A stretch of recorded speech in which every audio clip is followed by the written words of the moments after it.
Buenas noches. Eh,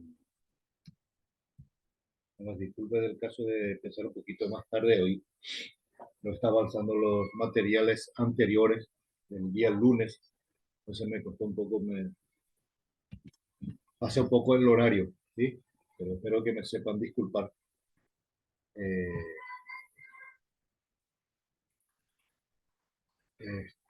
Hoy vamos a dar un poco la bolilla 10 del día 22 de mayo del 2024.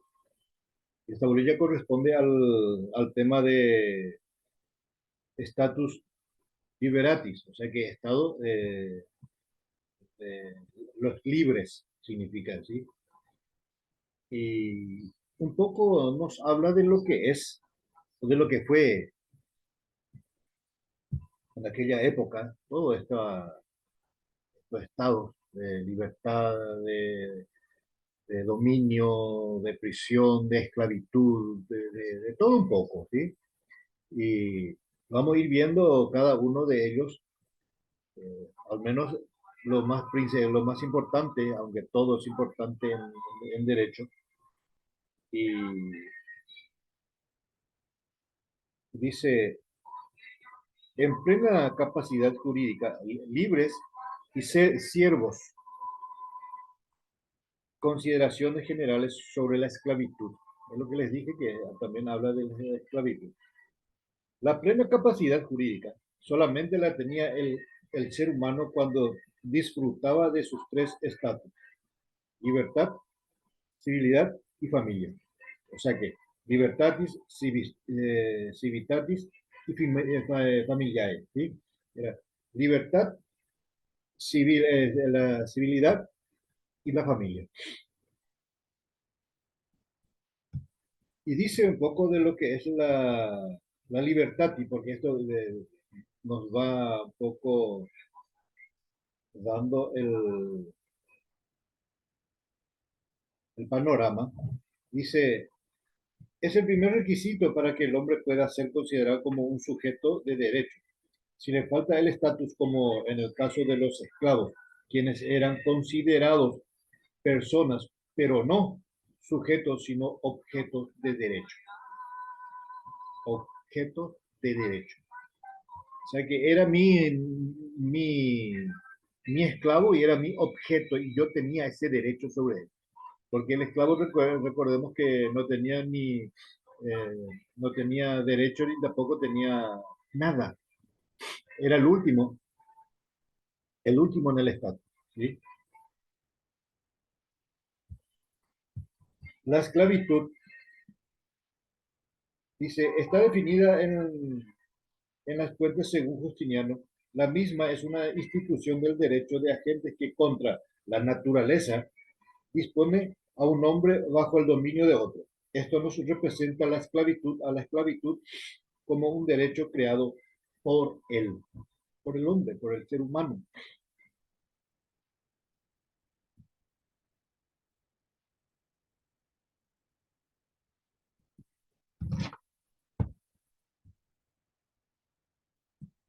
Acá tenemos casi pasé un poco esta parte.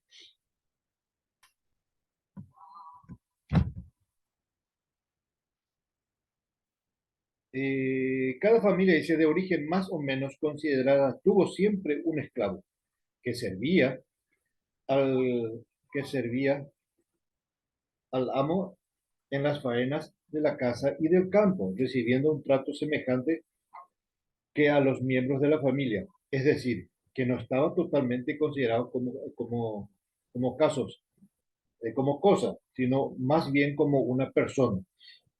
Muchas veces, hasta inclusive por hoy día, existen casas donde a las familias a la servidumbre, les cuida bien, les tiene bien. ¿Por qué? Porque son personas y se merecen a que se los cuide también. ¿Sí? No puedo yo pretender tenderle a alguien, tenerle mal y esperar a que me sirva bien. Entonces, eso debe ser recíproco, aún siendo un esclavo.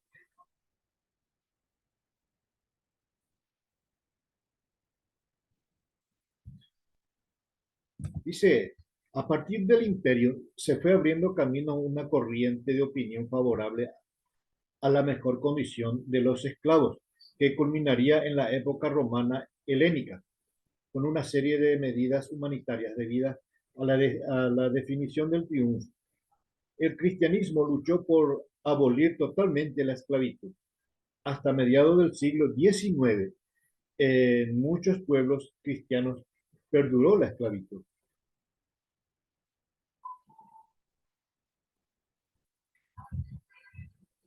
Tenemos en el primero eran libres y siervos. ¿Sí? Y el segundo dice poderes, los poderes del dueño sobre la persona y el patrimonio del esclavo. Él dice, el esclavo estaba sometido a la dominica potestad, o sea, al poder del dueño, tanto en su persona como en sus bienes. El dueño podía darle muerte, castigarlo, venderlo o abandonarlo. El esclavo no podía contraer obligaciones civiles ni ser acreedor. No se le permitía el matrimonio, siendo sus uniones, de hecho, no gozaba de la patria potestad ni del derecho sucesorio, ni se le conocía parentesco civil ni culto familiar. O sea que el esclavo era nadie.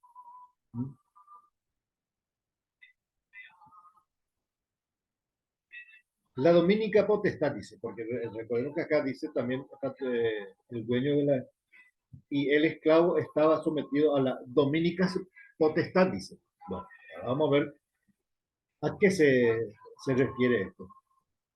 Dice, la dominica potestad es perpetua y solo puede cesar por una declaración del amo llamada manumisión, y mediante ella el esclavo queda en libertad. Pero si la liberación era ordenada por el Estado, era llamada simplemente liberación.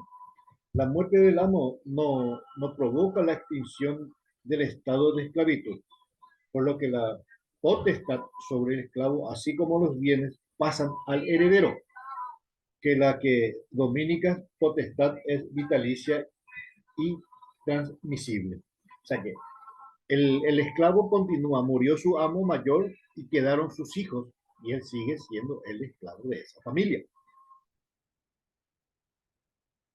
Por eso dice, la dominica potestad tiene todo.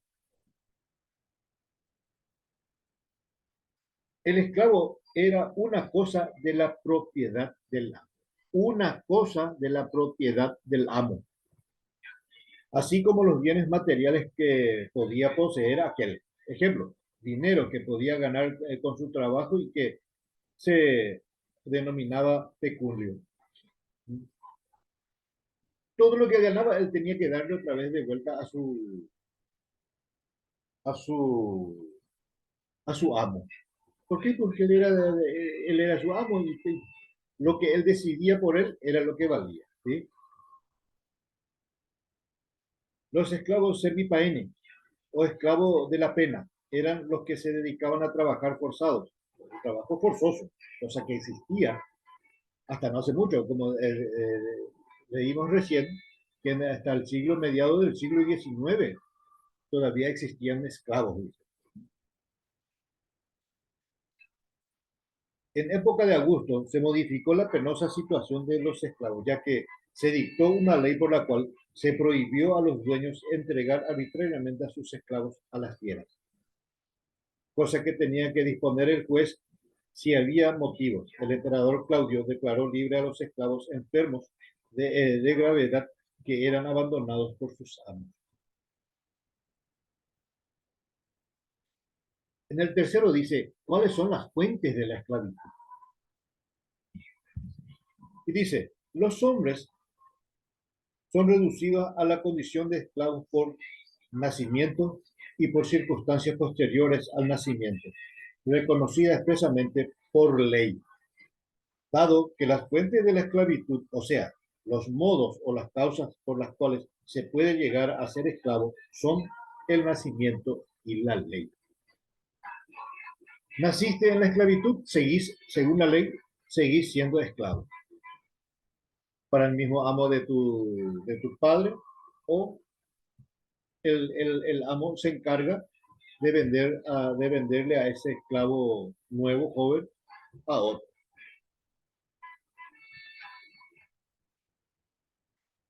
El hijo del esclavo nace esclavo, que le dije recién, porque sigue la condición de la madre. La regla adoptada es que si la madre estaba en esclavitud, el hijo resultaba esclavo. Después se modificó la rigurosa disposición declarándose libre al hijo de la esclava. Una vez que haya parido esta mujer, la esclava, ya en aquel entonces llegaba un momento en que el nacido ya era libre, ya era liberto, como se le denominaba en esa época.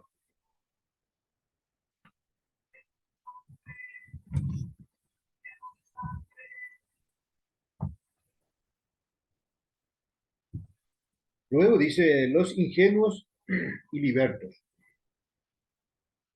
Los hombres libres podían ser ingenuos, es el que nació libre conservando su estado.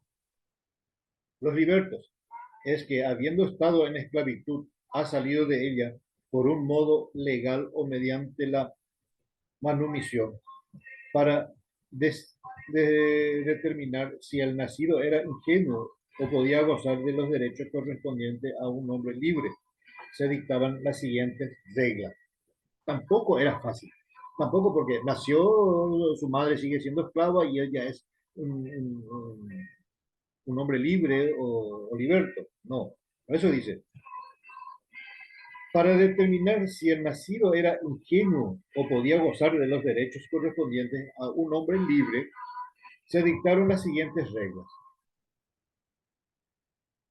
El matrimonio legítimo. El hijo adoptaba la condición de padre en el momento de la concepción. En el matrimonio ilegítimo, el hijo seguía la condición de la madre en el momento del alumbramiento. O sea que era de vuelta esclavo. Casos en que se extinguía la esclavitud por disposición legal. La condición de liberto es consecuencia de la extinción de la esclavitud que podía ocurrir por manumisión o por ley. Aunque la manumisión era el modo normal de salir de la esclavitud, en algunos casos, dice, se podía obtener la libertad sin manumisión por mandato de la ley en los siguientes casos.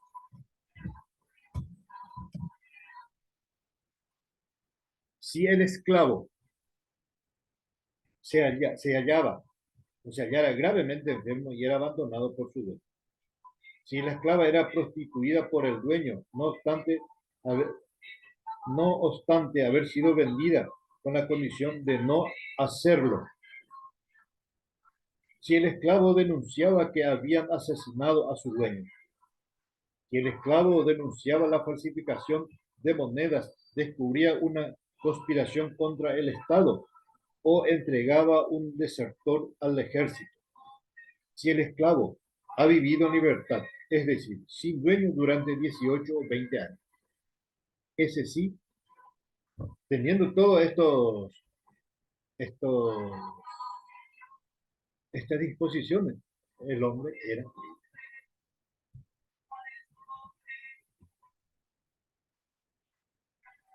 Las manumisiones solemnes, dice, determinada su voluntad del dueño, la renuncia de sus derechos sobre el esclavo y la detención de su libertad, o la detención o declaración de su libertad. Se denomina así porque por medio de ella el amo libera al esclavo de la manus, que es la designación genérica de toda potestad familiar en el derecho romano primitivo.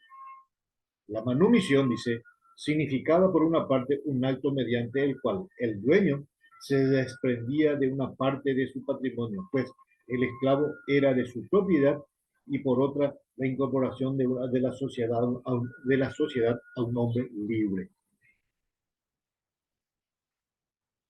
¿Lo liberaba?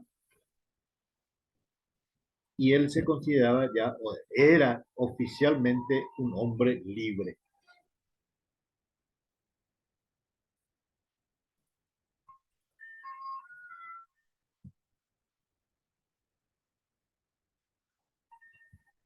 La manumisión por censo, dice, se verificaba inscripción, escribiendo el dueño al esclavo por la tabla del censo los hombres libres. Algunos autores sostienen que una vez inscrito el esclavo quedaba libre.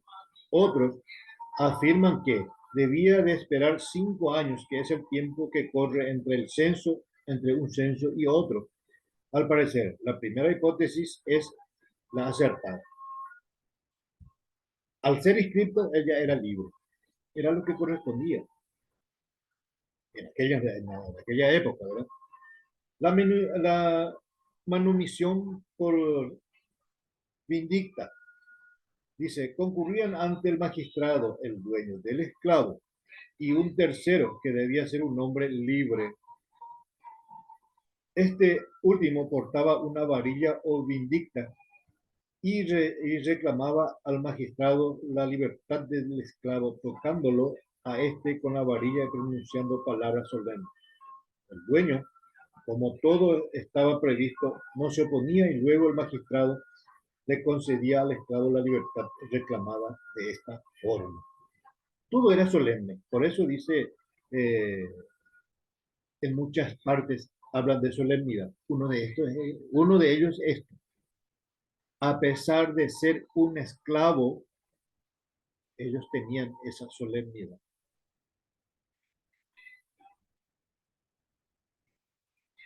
La manumisión por testamento es un acto de última voluntad y por lo tanto produce sus efectos después de la muerte del testador. El dueño de ese esclavo escribía el testamento, hacía su testamento, con su última voluntad, que significa el testamento.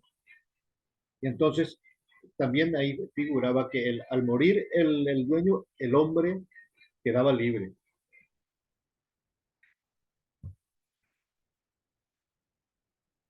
Dice, en la manumisión por testamento es el acto de última voluntad, por lo tanto produce sus efectos después de la muerte del testador y podría ser de dos formas. Directa, cuando el dueño establecía en su testamento en forma categórica y terminante que el esclavo era libre luego de su muerte. La indirecta, o la fideicomiso, el esclavo se convertía en liberto del heredero, que lo manumintió, ¿verdad? El que le mantuvo, que significa eso. La condición del liberto de otra persona como heredero tenía sus consecuencias. Si dicho liberto cometía una grave ingratitud contra su patrón, este podía exigir que se lo restituyen al estado de esclavitud, situación que no podía tener lugar en el caso de liberto sin patrón. En la época de Justiniano, dice, la manumisión por testamento se podía realizar nombrando herederos al esclavo, considerando que esto bastaba para otorgar la libertad. Todas estas formas solemnes de la manumisión convertían al esclavo en liberto y ciudadano, pero a veces se recurría, se recurría por el dueño a otras formas solemnes, como ser manifestando su voluntad en presencia de varios amigos o llamando testigos. ¿Sí? Efectos de los modos no solemnes de manumitir. ¿Sí? También existen. Habían solemnidades como también había formas y formas, como existen hasta hoy día. Dice, el esclavo, así manumitido, no adquiría una libertad de derecho, sino era meramente consentida por el dueño, ya que en cualquier momento podía reducirle nuevamente a la esclavitud. En una palabra, esta manumisión no solemne carecía de protección jurídica. Vamos a probar si podés. haces mal algo y volvés como esclavo. Era palabra más, palabra menos de lo que está escrito.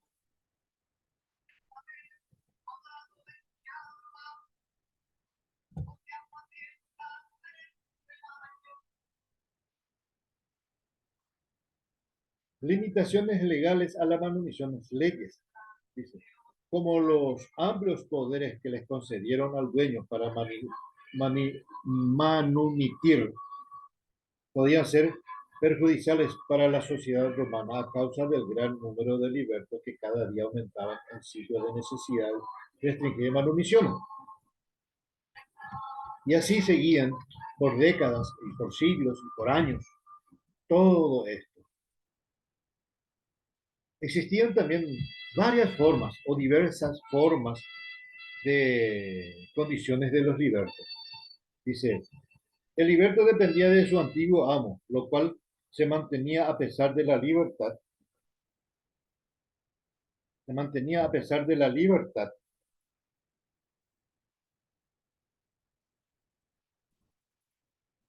Aún sabiendo, aún sabiendo que existían todavía esas condiciones para los libertos. Entonces, existían también los libertos ciudadanos. Se obtenía por manumisión solemne. Y así se van viendo, eh, perdón,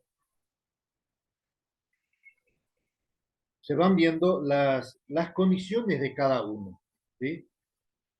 Existen, por ejemplo, las relaciones entre el patrón y el liberto, que también existían. Reformas de Justiniano en la esclavitud, ¿qué decía esto? Casos de cuasi esclavitud, todo esto estaban previstos. Y por último, dice el colonato, que es una institución que aparecía primero en el norte de África y pasó a Italia, y así sucesivamente se fueron haciendo esto. Y se le denomina, dice colono, al hombre libre que mediante el pago de una renta periódica en dinero o en especie explotaba un terreno ajeno, quedando ligado al mismo a perpetuidad, tanto él como sus descendientes. Por eso tiene el nombre de colono, porque era la persona que en, trabajaba en la tierra, por la tierra, ¿sí? Entonces, habiendo, habiendo revisado ya un poco esto, lo que es el estado de libertad, que es, o sea, que es el estatus liberatis de este día. Espero que sea provechosa y que sea bien utilizada y que le sirva para los trabajos siguientes a cada uno de ustedes, ¿sí? Entonces, yo esperando que de verdad sea de utilidad, me despido de ustedes. Buenas noches.